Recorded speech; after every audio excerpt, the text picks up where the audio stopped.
This is the first generation MacBook Air from back in 2008, and it is definitely one of the most interesting products that Apple's ever made.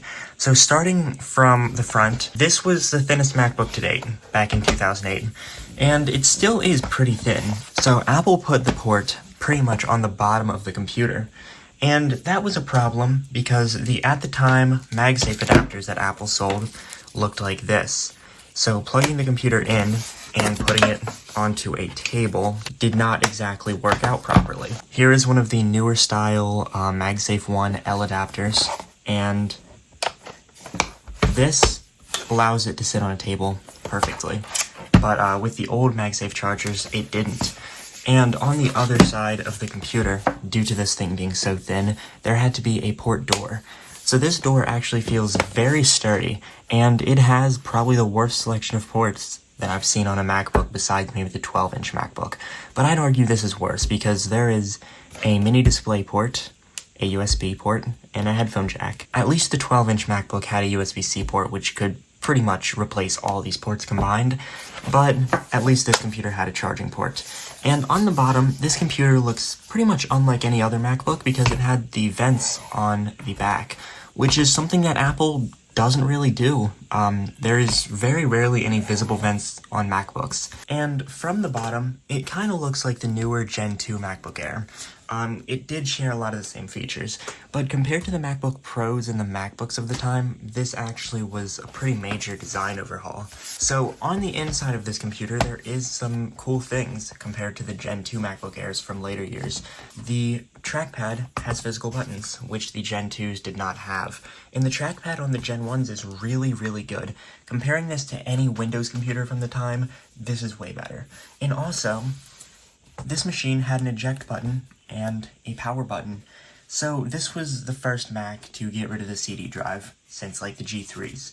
And the Gen 2 MacBook Airs just had the power button in the keyboard because of course there's no real need for an eject button if the device does not have a DVD drive. But the keyboard on this is pretty much the same as like the Gen 2s and all of those MacBooks, but the other change is pretty minor. On the display, this like ring around it is actually like a white type of silver. On the Gen 2s, it's black.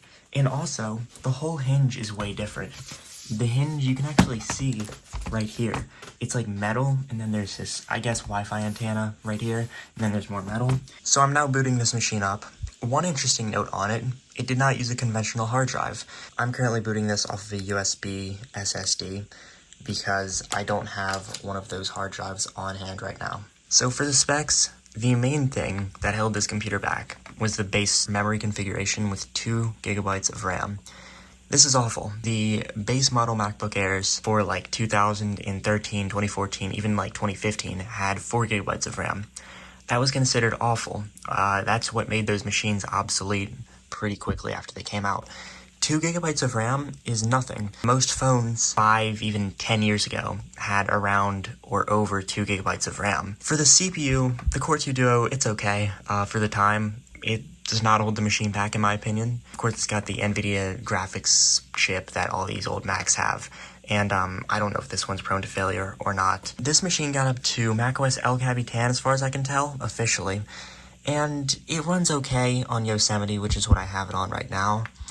And I don't hate using this machine. I do think that the RAM kind of holds it back. Overall, the performance is pretty bad. It shouldn't have got anything higher than like macOS Lion or 10.8 Mountain Lion, which is why I'm confused on why it has the ability to get like Yosemite and El Capitan, but that's Apple's thinking there. One thing that surprises me about this computer is how good the display is for MacBook Air.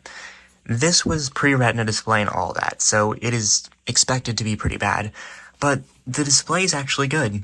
Colors are above average, I'd say. This completely beats my Windows computers from the time. Viewing angles are even better than like a Gen 2 MacBook Air. And overall, the bezels are pretty thick, but this was 2008. Every computer had thick bezels, except for the MacBook Pros of the time.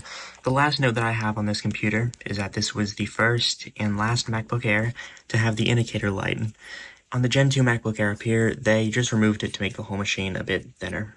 Overall, the Gen 2 MacBook Air actually looks a lot newer because it had the same design style as the Retina MacBook Pro, while the first gen MacBook Air had the same type of design style as the unibody MacBook Pro. And I think that the Gen 1 looks a bit better in my opinion. But thank you for watching this video. That is why I think the Gen 1 MacBook Airs are pretty cool collector's devices. So, goodbye.